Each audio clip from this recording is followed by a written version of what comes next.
Ayan oh. Oh. Ayan, may mga similya pa oh. Ay, iba oh, bago lang namatay oh. Ayan oh, medyo ano pa yung laman, sariwa pa. Baka siguro sa ano to, sa panahon siguro. Buti na lang ngayon mga katubay, hindi naman masyadong malakas ang baha no. Kahit malakas ang ulan kanina. So, ayos lang sana kahit ganito lang, wag lang magdamagan na malakas ang ulan kasi yun, delikado yun. Pag yun once na mangyari.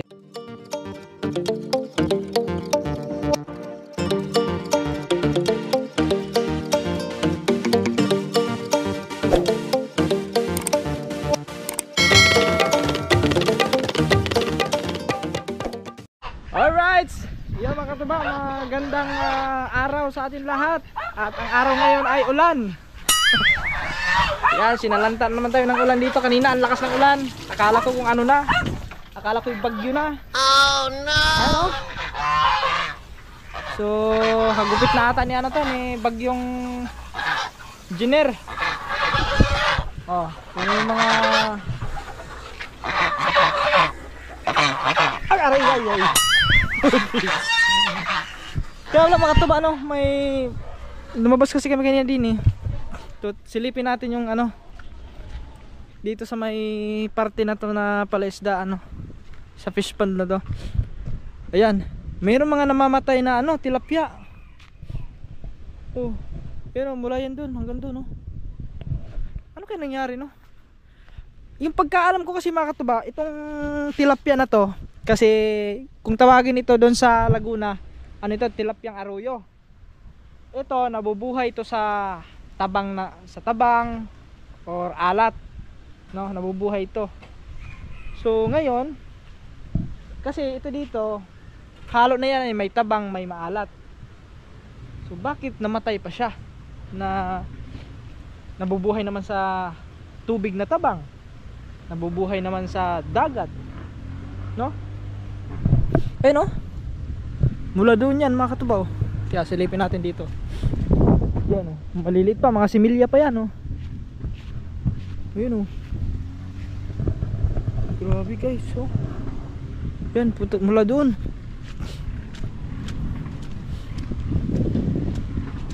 Ayan oh. Oh. Yan, may mga similya pa oh. Ay, iba oh, bago lang namatay oh. Ayan oh, medyo ano pa yung laman, sariwa pa.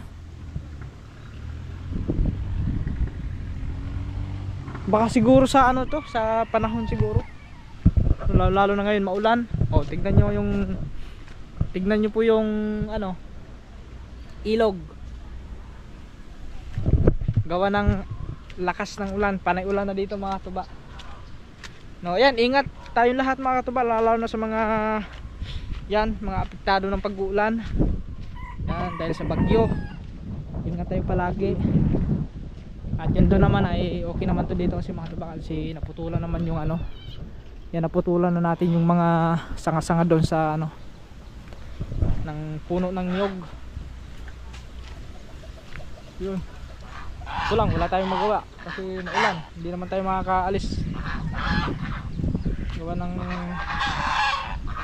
biglang bumubuhos ng malakas, minsan naman ay hindi. Uy, madami ng tubig ko, limasan pa lang muna natin yan. Hoy, limasan lang natin nila mga katuba, madami ng tubig.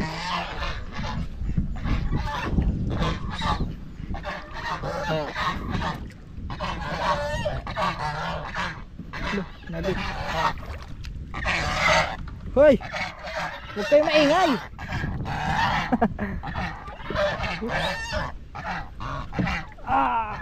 Lilimasan lang natin ito guys, kasi baka ito lumubog.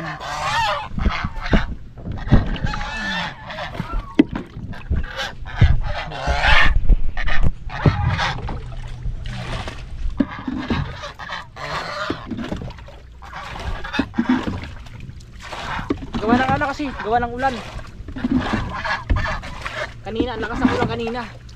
Buti hindi napuno.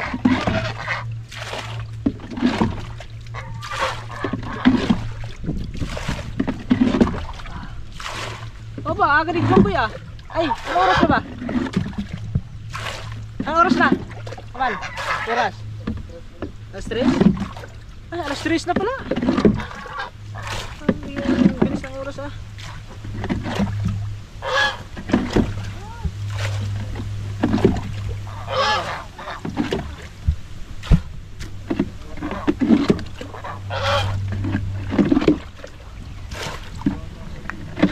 Okay.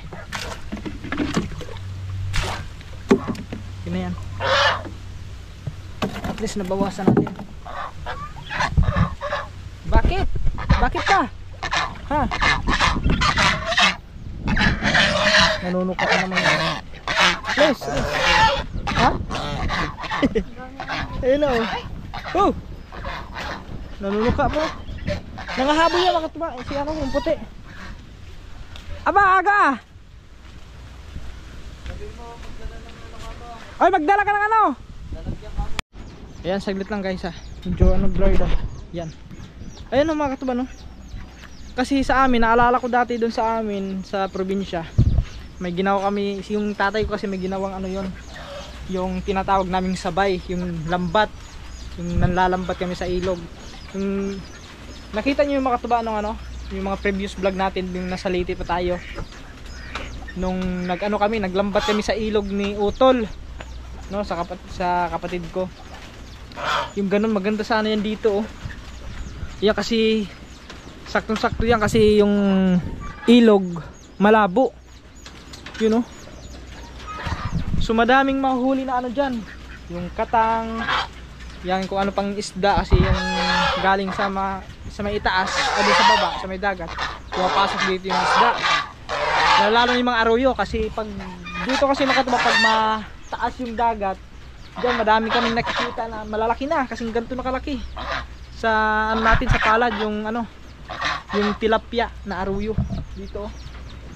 Ang dami dyan. Tapos doon sa may tulay, pag tinatanaw mo doon pag high tide, doon makikita mo yung mga isda.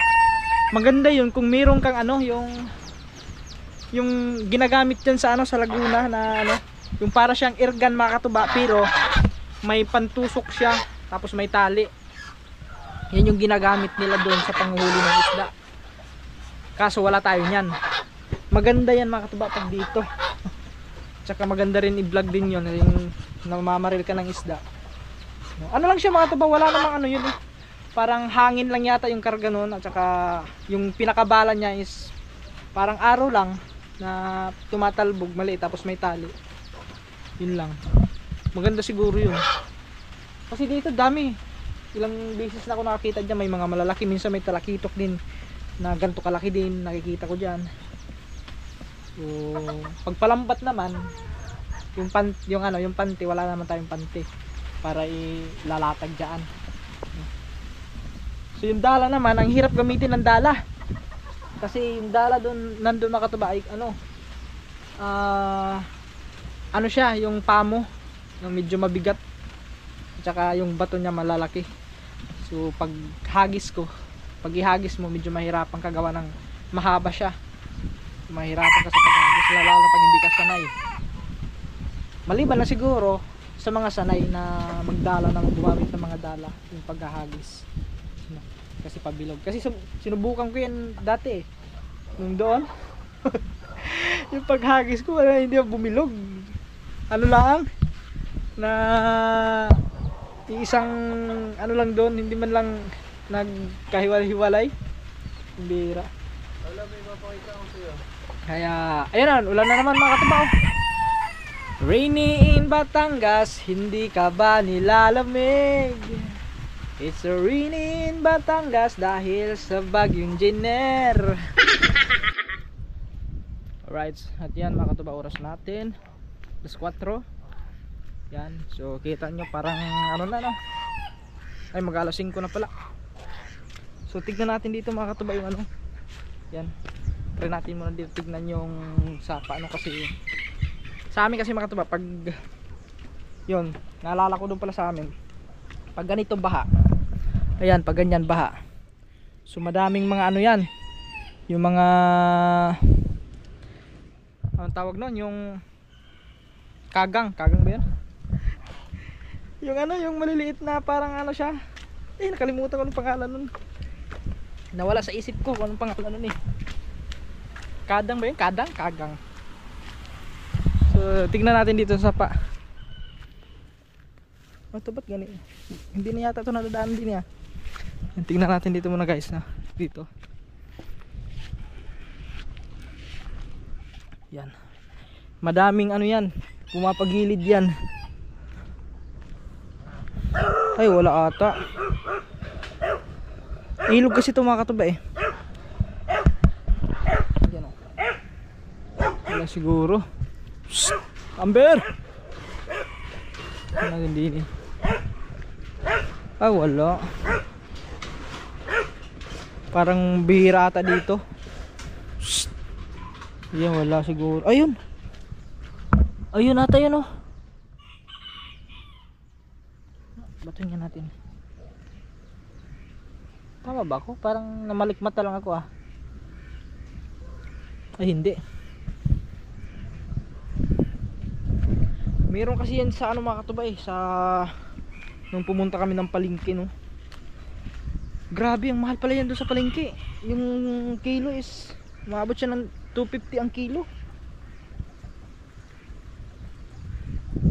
Sa amin kasi mga katuba yan, pag nagluluto kami ng ganyan, nangunguha kami, ginagawa namin ginagataan no? Lalagyan namin ng gata. Masarap ang sabaw nun pag may gata. Tapos yung dito naman, dito sa Batangas, yung luto nila is piniprito nila no. Yung parang sinasangag lang. Tapos hanggang pag magkulay ano na, magibang kulay na yung kanyang shell sa ano. So yun, luto na yun. Pwede nang anuhin yun, hanguin at saka kainin na. Iulam, tapos sasawsaw mo lang sa suka na may lagyan mo ng bawang at saka kunting sili. Ah! Sarap na yung ulam namin kagabi. Dito mga katubo, try kaya natin magdala dito no. May dala dun eh. Makahuli kaya tayo? Dito. Kaso malaki yun. Mahirapan yata tayo nun mga tuba. Hindi kasi tayo sanay doon sa dala na yun. Buti na lang ngayon mga tuba, hindi naman masyadong malakas ang baha no. Kahit malakas ang ulan kanina. So ayos lang sana kahit ganito lang. Wag lang magdamagan na malakas ang ulan. Kasi yun, delikado yun. Pag yun once na mangyari yung mga tuba, magdamag na malakas ang ulan, so may posibilidad din na tumaas ang level ng ilog no? At lumakas yung baha. Hindi naman sana mangyari yun no? Kasi katulad dito, kami nasa gilid kami ng ano, ilog. Pero madami naman siyang bakawan no? Hindi naman siya basta-basta matatangay kasi yung gilid is puro mga bakawan yan papunta ron. Hindi basta-basta ano yan, papasok yung ano doon. So tara, papadilim na mga tuba. Alas 5 na pala. Hindi pala kanina pa pala yung alas 4. Alas 5 na. Yan. Katulad ngayon mga tuba, ito yung ano, ito yung medyo mahirap din sa ganitong panahon na maulan. No, lalong-lalo na sa mga nagsasanggot, nagtutuba. Yan, ito yung pinaka mahirap sa part ng magtutuba pag ganito ang panahon, maulan. No, kasi number 1 dyan, madulas yung puno. Yan, madulas siya kasi basa. Once na kunting pagkakamali mo ng pag-apak dyan, pwede ka dumaso sa pababa. So isa rin yan sa dahilan na sobrang hirap din ng magtutuba. Hindi rin basta-basta. Kasi alam nyo mga katuba, ang tuba kasi hindi naman yan pag once na sinanggutan mo, madami agad ang makukuha mo doon no?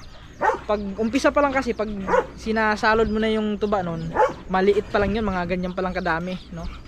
Yung level ng anuhan ng paglalagyan mo hanggang sa tumagal na yun. Yan, parami na yun mga katuba, hanggang sa nagiging kalahati na yung isang gabi, hanggang umaga kalahati, hanggang puno na yung paglalagyan mo na 1.5. Yan, So ganun yun. At saka automatic, kahit maabutan ka ng gabi, kailangan akyatin mo yon, no? Kasi pag once na hindi mo masanggutan yun, malaktawan mo ng isang gabi o isang araw, eh wala, maano yung tuba. Kumbaga hihina ulit siya, hihina hanggang sa yun, maano na siya, masisira yung kanyang ano, yung kanyang bulaklak, yung daol kung tawagin sa amin. Pero yung tawag nila dito bulaklak, tama ba yun? Bulaklak ba tawag nila yan? Iba-iba kasi tayo ng ano, iba-iba kasi ng tawag dito sa ano kasi alam niya sa Pilipinas, no? Tayo isa lang yung ating lahi pero iba-iba yung lengguwahe natin. 'Di ba? So may Tagalog, may Waray, Bisaya, so Muslim, madami. So sa Bisaya naman madaming ano, madaming mga tuno-tuno sa Bisaya. Sa Waray meron din, sa Tagalog meron din. Oh, ganoon ang Pinoy, madaming lengguwahe. Kaya yung Pinoy is ano, siguro sa buong mundo, yung Pinoy talaga pinakamadaming lengguwahe, no? Yun na siguro. Kasi yung iba, yung English, yung katulad Amerika, English, o California, English, puro mga English, di ba? Tapos yung sa Japan, from ano, Tokyo, ganun pa rin, Japan pa rin yung mga salita nila. Tapos yung mga British, sa British, Spanish, mga ganyan. So pero pag sa Pinoy naman, ako ang dami. Bisaya, Waray, Tagalog, may Muslim, may Chabacano, Ilocano, Ilonggo, Pangkapangpangan. Di ba dami?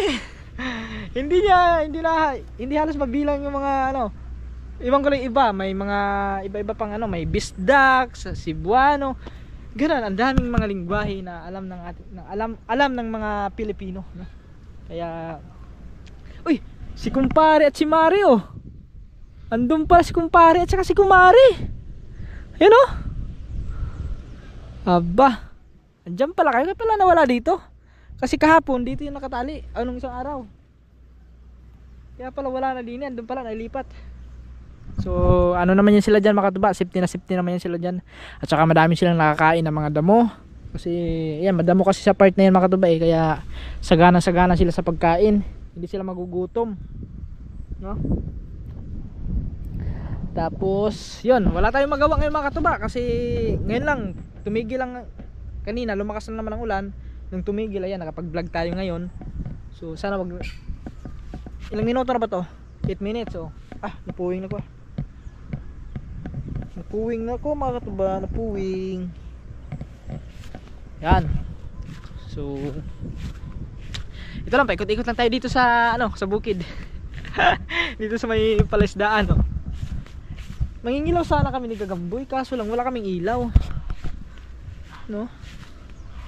Ay, yung ilaw ko nandun naman, kaso i-charge pa yun. Dito ko sana mga katuba, itong dalawa na to, na nig na to, kung maganda lang yung pagkabuhay nito, no, yung pagtubo niya, tapos medyo malaki yung kanyang bunga at saka yung daol, pwede sanggutan tong tatlo na to, no? Kasi tignan nyo naman, mababa lang siya, no? Hindi siya katulad nung doon sa may kubo ay napaka taas, pati doon sa kabila nung pinagsanggutan natin ng mga una, no, mga nung unang mga previous vlog natin, no? Yun, mataas yun. Pero ito mababa to. Ayun, mga ilang akyat mo lang yan dyan. Tatanggahan mo lang ng 1, 2, 3, 4, 5, kahit 5 tangga lang, andun makakaakyat ka na sa taas. Pati ito, ganun din to. Ayun, kaso lang wala pang daol. At saka ano din kasi mga katuba, pag maganto kasi daw yung ano, kasi nagtanong ako sa talagang yung talagang magsasanggot na talaga no, doon sa amin. Pag once na maghanap ka ng sasanggutan mo daw, titignan mo sa dahon, no? Kung gaano kadami ng dahon yung palapa, kung gaano kadami. Pag yon, dikit-dikit yung palapa niya at saka buhaghag, matataas yung dahon, at saka makikita mo sa dahon kulay talagang as in kulay green yung kulay niya. yun, mataba daw yun. So yun ang pinakadabis daw sanggutan. So matuba raw yun, matuba. Yun ang sabi, no?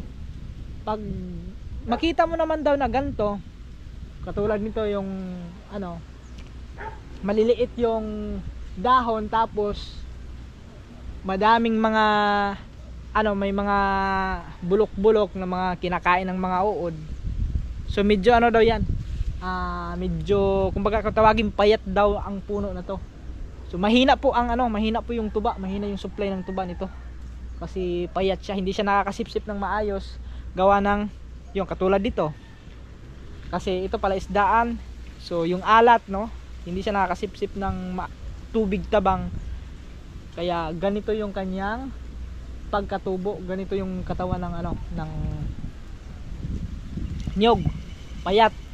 So pag payat daw kasi yung niyog, wala masyadong tuba na ano, nakukuha doon. Meron naman siya, paunti lang. Hindi talaga katulad ng yung normal na pagtubo ng ano, ng niyog na as in yung talagang mataba yung saktong-sakto talaga yung pagkatubo niya, yung parang masustansya. Yun, malakas daw ang tuba nun. No. Yun lang ang kwento natin ngayon mga katuba for today, for today's vlog.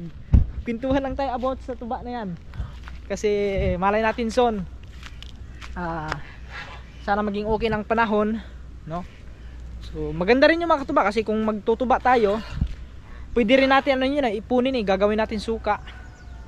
So masarap din yun, lalo na sa ano, yun, pang sawsawan. So para hindi ka na bibili ng suka doon sa tindahan. Yun, the best na ano yun, yun, kung may mga lulutuin ka pang adobo, yun, pwede sahog yun, yung suka nun. Diba? Oy, bakit? Bakit ba? Bakit? Ayan, kanina mga katuba, doon yan, palangoy-langoy yan doon kanina. Labasan na yung mga ano. Oh, gabulan. Oh. Tignan mo yung mga Chinese chicken din. Oh. Kruk. Kruk. Wow. Bakit? So yun lang muna ang update natin for today. Kumbaga update natin dito sa Kubineto, daily life vlog natin. Wala pa tayong ano. So may naisip kasi kung content mga katuba. So abangan nyo lang muna yun, kasi kailangan pa natin ng props. So ano lang to, kumbaga pampagood vibes yung gagawin natin content. So yun, maraming salamat sa inyo lahat. At yan, sana patuloy nyo po akong suportahan mga katuba. At thank you sa inyo. At ingat kayo palagi, lalo na sa mga yan, mga kababayan natin dito sa bansa natin, dito sa Pilipinas, sa mansulok ng mundo. Yan. Kung saan ka man ngayon sa part ng mundo, yan, ingat po tayo lahat mga katuba. At oh, nanunika ka na naman. Yan, ingat po tayo lahat. At siyempre, God bless sa inyo lahat. At yan, sa mga hindi pa nakapag-subscribe sa ating YouTube channel, sana wag niyong kalimutan mag-subscribe, like and share, and click the bell button para updated po tayo sa ating mga bagong upload. At saka mga katuba, sana po i-follow niyo po ako sa aking Facebook page. Ayan, ito. Yan po ang ating Facebook page na bago. So yan po, ako nag-upload din ako dyan. Yung mga fishing vlog namin nung nakaraang buwan, ayan, ina-upload ko rin dyan mga katuba. So sana pa-share, pa-like, at pa-follow po mga katuba. So yun, see you next vlog na lang po. Ingat kayo palagi, and God bless sa atin lahat, and I love you all.